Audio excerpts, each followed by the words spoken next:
Hello everyone, welcome to 10th March. This is Monica and in this video we'll see chapter 1 real numbers, under that rational numbers and their decimal expansions. To understand it better, we'll recall what is fundamental theorem of arithmetic. We have studied in the previous video what is fundamental theorem of arithmetic. What it says, any composite number can be represented in the form of product of its prime factors. So we'll use those concepts here. What are integers actually? Both negative numbers and the positive numbers. What are the properties of integers? Here, the difference between the preceding number and the succeeding number is 1. By using this concept, we defined integers. And here, what are rational numbers? Rational numbers are those which can be represented in the ratios of integers. Say let us say p by q, where p and q are the integers, then those numbers are called as rational numbers.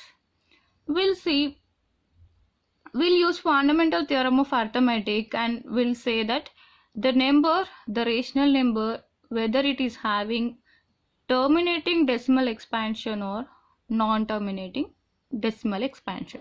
We'll see with some examples. See 0.375. We have written it in the ratio form. By cancelling the point, we added 3 zeros in the denominator, and by using LCM, we find out prime factors of these numbers. And by cancelling 5 cube will get 3 by 2 cube, that is 3 by 8, and the common factor for this 3 and 8 is 1. Here we'll see the next example, 1.04. By cancelling the point, we added 2 zeros in the denominator. That is, we can write this as 10 square.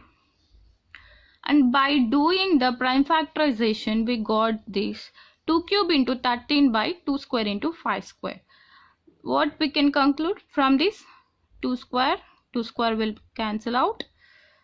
2 13s are 26 and 5 square.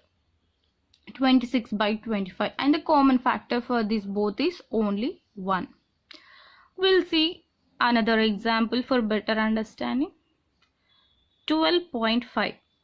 By cancelling the point, what you'll get? 125 by 10. That is 5 cube by 2 into 5. By cancelling 5, 25 by, that is 5 square is 25 by 2. And the common factor for 25 and 2 is only 1.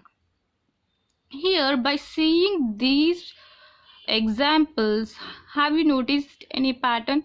Here, the denominator, observe denominators, you can see all the denominators in the powers of 10, and the factors for prime factors for 10 are 2 and 5.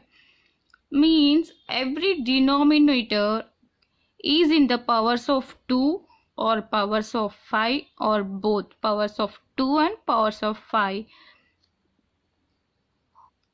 By seeing this, we can conclude that yes, the rational number has a terminating decimals.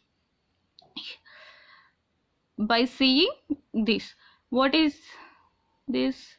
10 cube, 10 square, 10. Here, if the denominator can be represented in the form of powers of 2 and powers of 5, then those rational numbers having the terminating decimal.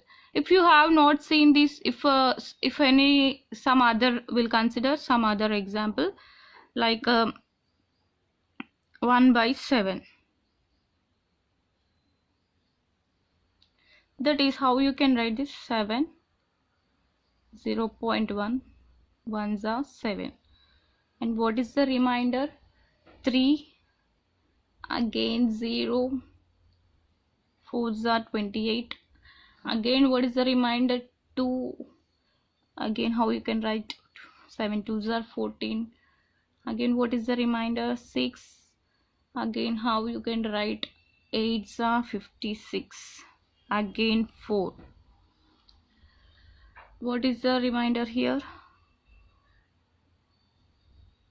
0. Again 5s are 35. What is the remainder? 5.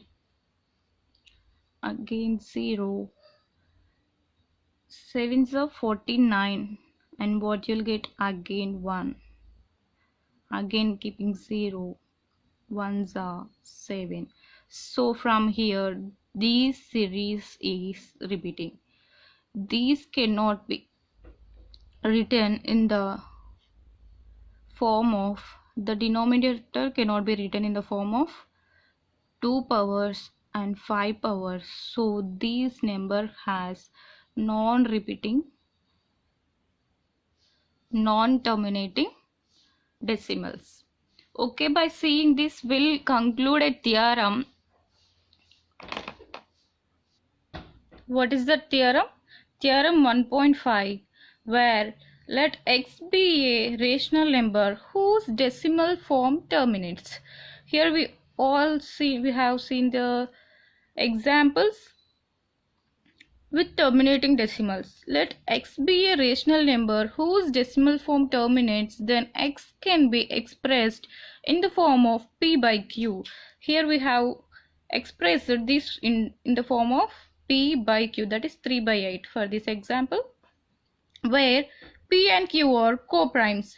Co-primes in the sense the common factor is only 1, and the prime factorization of q is of the form 2 power n and 5 power m. Here we have seen that denominators have the prime factors in the form of 2 powers and 5 powers, where n and m are non-negative integers.